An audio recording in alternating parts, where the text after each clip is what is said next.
de la iglesia amiga del mundo y que han sido sostenidas por el testimonio de aquellos que no amaron sus vidas exponiéndolas hasta la muerte.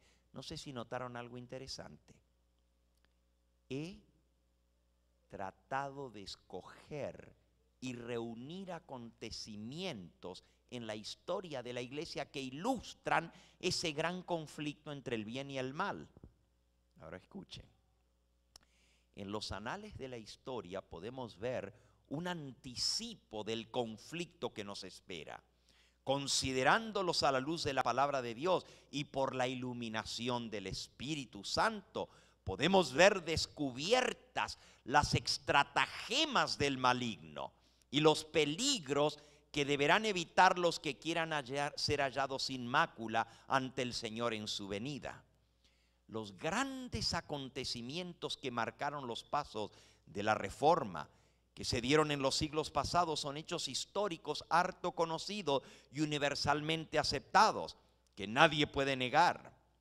Y ahora miren el próximo párrafo. Esta historia la he presentado brevemente de acuerdo con el fin y objeto de este libro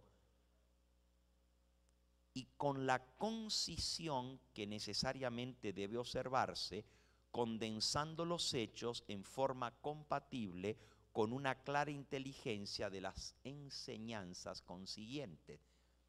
Ella dice, lo he tratado de resumir, de presentar de la manera más concisa, pero miren lo que sigue.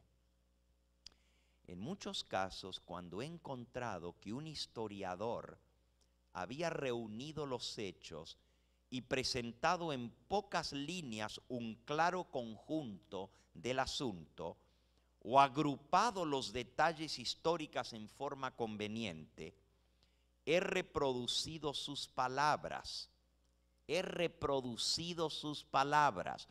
no tanto para citar a esos escritores como autoridades, sino porque sus palabras resumían adecuadamente el asunto que yo quería presentar. Y al referir los casos y puntos de vista de quienes siguen adelante con la obra de reforma en nuestro tiempo, me he valido en forma similar de las obras que se han publicado, tomando de aquí y de allá esos párrafos. El objeto de este libro no consiste tanto en presentar nuevas verdades relativas a las luchas de pasadas edades, como en hacer resaltar hechos y principios que tienen relación con acontecimientos futuros. Sin embargo, cuando se considera los tales hechos y principios como formando parte de la lucha entre las potencias de la luz y de las tinieblas, todos esos relatos del pasado cobran un nuevo significado y se desprende de ellos una luz que proyecta rayos sobre el porvenir, alumbrando un sendero que, como los reformadores de los siglos pasados, serán llamados a una costa de sacrificar todo bien terrenal a testificar de la palabra de Dios y del testimonio de Jesucristo. ¿Qué acabamos de leer? Elena de White misma en su libro está diciendo, miren, mi propósito es presentar lo que el diablo ha hecho a lo largo de los siglos y lo que viene todavía por delante, la última gran batalla.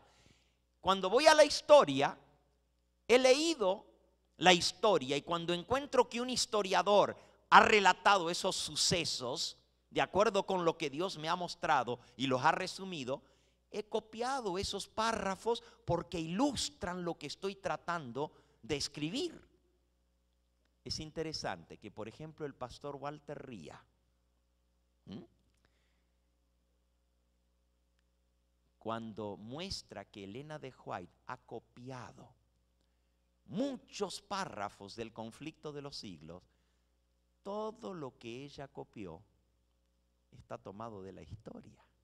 Y ella misma lo dice en su introducción, que ella lo tomó de historiadores. Ella no lo trató de esconder, al contrario, lo puso en la misma introducción de su libro para que todo el mundo supiera que muchas veces ella tomó párrafos.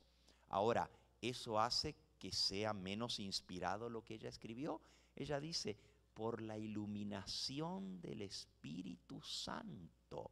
he escogido esos párrafos para incluirlos e ilustrar el gran conflicto en la historia. ¿Ustedes creen que solo Elena de White hizo esto?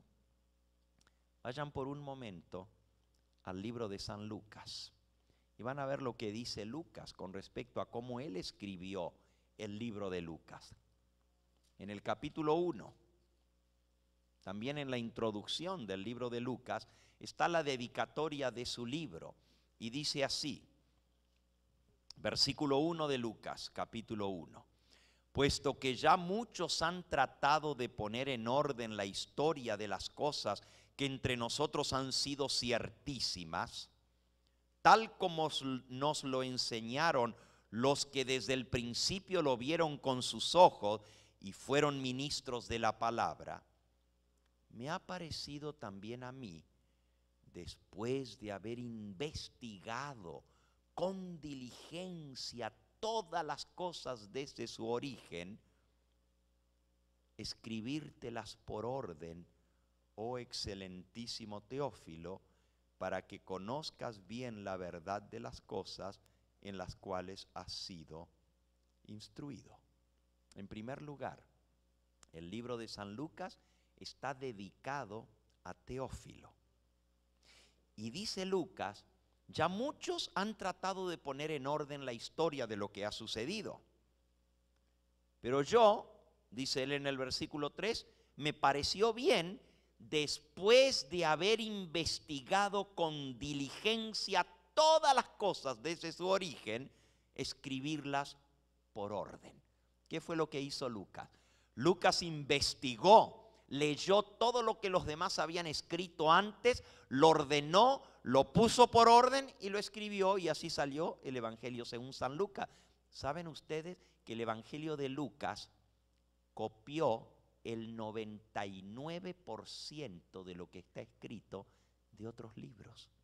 Por ejemplo, el Evangelio de San Marcos, el Evangelio de San Mateo. Especialmente de esos dos evangelios, casi hay porciones palabra por palabra copiadas. Y Lucas lo dice. Investigué, busqué los hechos, los ordené y los escribí. ¿Significa eso que no fue inspirado por el Espíritu Santo? ¿Significa que lo que él escribió no es por inspiración de Dios? Es parte de los evangelios, es parte de nuestra Biblia. Y usted dice, bueno, pero él copió de San Marcos y copió de San Mateo. No solamente de esos. Él investigó muchos otros. Fíjese en el versículo 1. Dice, puesto que ya muchos han tratado de poner en orden la historia de las cosas que entre nosotros han sido ciertísimas. Mucha gente había escrito sobre eso. Solamente tenemos 4 evangelios, pero había muchos otros que escribieron estas cosas. Él lo compiló, lo puso por orden y lo escribió. Y el Evangelio de San Lucas llegó hasta nosotros. Pero casi no tiene nada original. Todo fue tomado de otros autores que lo habían escrito antes. Esto pone en tela de juicio la inspiración de Lucas. ¿Nos hace dudar de que él sea inspirado por Dios? En absoluto. Tomemos otro ejemplo. Vamos al libro de Judas. Judas no es Judas el que entregó a Cristo, sino Judas así considerado como Tadeo. Dice en el versículo 3,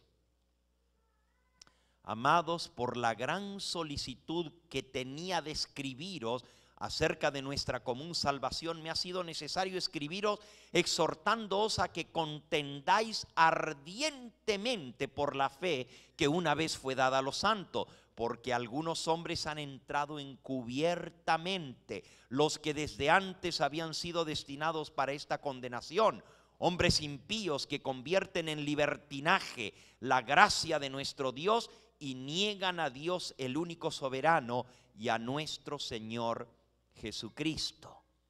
Aquí él dice que ya se estaban infiltrando algunos y estaban encubiertamente metiendo herejías dentro de la iglesia. Pero ahora aquí viene algo muy interesante. ¿Sabían ustedes que el libro de Judas que es un libro muy cortito, solamente tiene 25